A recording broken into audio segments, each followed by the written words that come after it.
welcome to the brief here on News First. I am Shah Rampati. Let's take a look at your trending stories this morning. President Maithripala Sirisena says it is not the policy of the government to privatize state-owned assets. 157 million rupees belonging to CSN confiscated by the state. Coal transaction is profitable, Minister Siyamala Pitya says while tabling the committee report in Parliament. President Maithripala Sirisena emphasized it is not his policy to sell state-owned enterprises. The opening ceremony of the Jaya container terminal at the port of Colombo was held today in parallel with the 37th anniversary celebrations of the Sri Lanka Ports Authority. President Maithripala Sirisena declared open the reconstructed CFS-1 warehouse, which occupies an area of 5,400 square meters. How do we free ourselves from the 9 trillion rupee debt burden? How do we bring about economic development? The Colombo harbour is no more a loss-making harbour, but is a profit-making harbour. We are utilizing these profits to pay off the debt from the Hambantota port. No one can be free of this. We cannot point the finger to anyone over this. We are bound to serve the motherland and the people. I must make it clear that I will in no way agree to a policy that will see the sale of profit-making state enterprises. If there is an enterprise that is making losses, there are measures to follow to ensure that it makes a profit.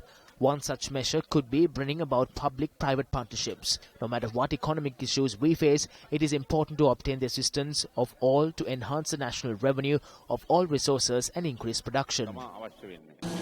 The official website of the Sri Lanka Ports Authority was also launched at the event. As a ministry, the profits that we make through the Colombo harbour have to be allocated for the Hambantota harbour. The location of the Hambantota harbour is very important. However, the expenses of the past have to be paid from the profits made through the Colombo harbour. The Colombo harbour is ranked 26th in the world. Our hope is to move it to the top 20. During the ceremony, a sum of 2.5 million rupees is donated to the Presidential Fund for kidney patients. Magistrate Dhammika Hemapala issued an order to confiscate 157.5 million rupees that had been allegedly invested by the Carlton Sports Network. Submitting a motion, the Police Financial Crimes Investigation Division requested courts to confiscate the invested money. The money had been deposited in a private bank under the name of a businessman.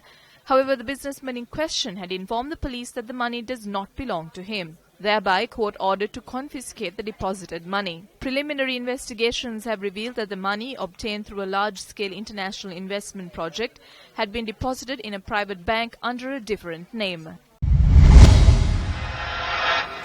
Minister of Power Renewable Energy Ranjit Siyamala Pitya informed Parliament that no loss has been incurred through the controversial coal transaction. A committee headed by Professor KKYW Pereira was appointed by Minister Siyamala Pitya to look into the allegation that a large scam had taken place during the purchasing of coal in the year 2015 and 2016. The committee has presented 8 conclusions with regard to the matter. The conclusion of the report reads that Sri Lanka had saved a sum of $7.5 million through a spot tender procedure in the purchasing of coal when compared to the long-term tenders. The committee says that the mix of procurement through long-term and spot tenders is beneficial when purchasing coal.